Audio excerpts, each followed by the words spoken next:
কিৰেণ ৰিজিজু ডাঙৰীয়াই এটা বিবৃতিযোগে প্ৰকাশ কৰিছে যে অৰুণাচলত বসবাস কৰা চাকমা আৰু হাজং জনগোষ্ঠীয় মানুহবিলাকক তাত কোনো কাৰণতে নাগৰিকত্ব প্ৰদান কৰা নহয়, যিহেতু তাত ইনাৰলেণ্ড পাৰ্মিটৰ ব্যৱস্থা আছে।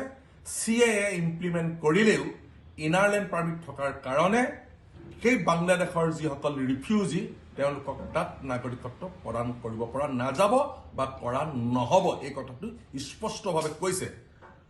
তাৰ লগে লগে এই কথাও সংযোগ কৰিছে যে দেশৰ গৃহমন্ত্ৰী অমিত শ্বাহ ডাঙৰীয়া আৰু অসমৰ মুখ্যমন্ত্ৰী ডক্টৰ হিমন্ত বিশ্ব শৰ্মা ডাঙৰীয়াৰ লগত আলোচনা কৰিছে সেই যি 5-6 লাখ চাকমা বা হাজং জনগোষ্ঠীয় বা জনজাতীয় মানুহ, এই মানুহবিলাকক অসমত নাগৰিকত্ব প্ৰদান কৰা হ'ব।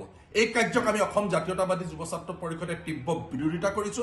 কোনো কাৰণতে তেওঁলোকৰ সেই বক্তব্য বা সেই ষড়যন্ত্ৰ আমি অসম জাতীয়তাবাদী যুৱ ছাত্ৰ পৰিষদে মানি নলওঁ। তাৰ পৰিৱৰ্তে আমি এই কথাটোহে কৈছো যে অসমতো ইনাৰলেণ্ড পাৰ্মিটৰ ব্যৱস্থা প্ৰৱৰ্তন কৰিব লাগে, যিটো কথা আমি অসম জাতীয়তাবাদী যুৱ ছাত্ৰ পৰিষদে যোৱা 45 বছৰে কৈ আছো।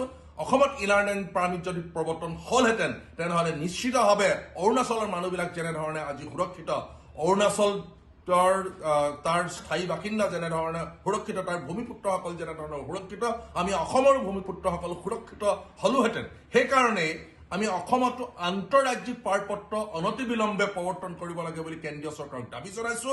অন্যহাতেদি 1971 চনৰ 25 মাৰ্চৰ পূৰ্বে অহা সি হিন্দুৱে হওক বা মুছলমানেই হওক, চাকমাই হওক বা হাজঙে হওক বা অন্যান্য জনগোষ্ঠীয় বা জনজাতীয় মানুহেই নহওক বা যি ধৰ্ম ভাষা কোৱা মানুহেই নহওক, কোনো কাৰণতে অসমত সংস্থাপিত আৰু ভাৰতবৰ্ষত নাগৰিকত্ব প্ৰদান কৰাটো আমি বিচৰা নাই।